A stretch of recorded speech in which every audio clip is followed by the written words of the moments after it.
నామకు మహిమ కలుగునుగాక.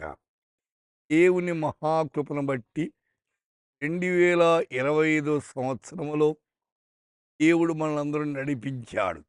రెండవ దినానికి మనం వచ్చాం. అయితే దేవుని వాక్యాన్ని విందాం. జాగ్రత్తగా దేవుని మాటలు ఆలకించండి. ఈ దినము యోవేలు గ్రంథము 2వ అధ్యాయము 23వ వచనము. మీ దేవుడైన యెహోవా యందు సంతోషించుడి.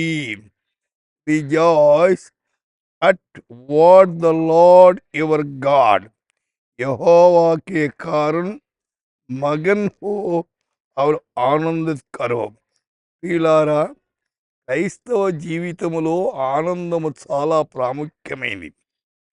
సంతోషంగా ఉండాల. దుఃఖము విచారము పోవాల. చాలామంది జీవితాల్లో అనేక సార్లు దుఃఖం విచారములు ఉంటుంది. అయితే ప్రభువు మనను ఉత్సాహంగా సంతోషంగా ఉంచేవాడు.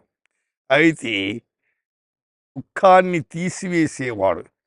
లోకములో ఎన్ని దుఃఖాలు వచ్చినా ప్రభు వైపు చూస్తూ ఆనందించే జీవితం అవసరం. జకర్యా గ్రంథములో 10వ అధ్యాయం 7వ వచనములో యెహోవాను బట్టి వారు హృదయపూర్వకంగా ఉల్లసింతురు. అవును, దేవుని బట్టి మనం ఉల్లసించాలి, ఆనందించాలి. అది చాలా అవసరమైంది. ఎంతగా నీవు నేను ప్రభువునందు ఉల్లసిస్తున్నాం. ఈ జెఫన్యా గ్రంథము 3వ అధ్యాయం 14వ వచనములో సియోను నివాసులారా ఉత్సాహధ్వని చేయుడి, ఇశ్రాయేలులారా జయధ్వని చేయుడి, యెరూషలేము నివాసులారా పూర్ణ హృదయంతో సంతోషించి గంతులు వేయమంటున్నాడు. సంతోషము ద్వారా గంతులు వేసే జీవితం అది చాలా అవసరం. సోదరి, సోదరుడా, నీ జీవితంలో ఎటువంటి క్లిష్ట పరిస్థితున్నా దిగులు పడద్దు. ప్రభు వైపు చూడు, ఆనందించు. ఆనందము చాలా ప్రాముఖ్యం. సంతోషమే సగం బలమన్నారు. బలము కావాలి, సంతోషాన్ని పుంజుకోవాలి. అయితే దుఃఖాన్ని విచారాన్ని తొలగించుకోవాలి. ఆ రీతిగా మనం బ్రతకాలి. ఇప్పుడే నీ కుటుంబ జీవితంలో ఏ సమస్య ఉన్నా వాటి నుండి విడుదల పొంది ప్రభువునందు సంతోషించు. మీ కొరకు మేము ప్రార్థన చేస్తాం.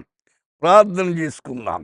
పరిశుద్ధుడా, ఎంతమంది డైలీ బ్రెడ్ ద్వారా వింటున్నారో చూస్తున్నారో వారి కుటుంబాలు ఉన్న సమస్యలన్నీ తీర్చండి. కష్టాల్లో మీరు ఆదుకొనండి. ఆ గృహాన్ని మీరు కల్వరి రక్తములో కడగండి. మా దేవా, మీ యందు ఆనందిస్తూ వారి ఆత్మీయ జీవితంలో కొనసాగేదానికి కృప చూపించమని, మీకే మహిమ ఘనత ప్రభావం తెచ్చుకున్నామని యేసు నామమున ప్రార్థిస్తున్నాము తండ్రి. ఆమేన్.